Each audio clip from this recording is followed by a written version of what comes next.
Solo vamos a marcar nuestro corte en la parte de arriba, en todos. Después los medimos 14 1 3 cuartos, como nos los dieron al asiento.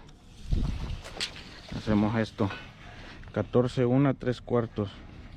Ok, ahí está el asiento, o a la pared.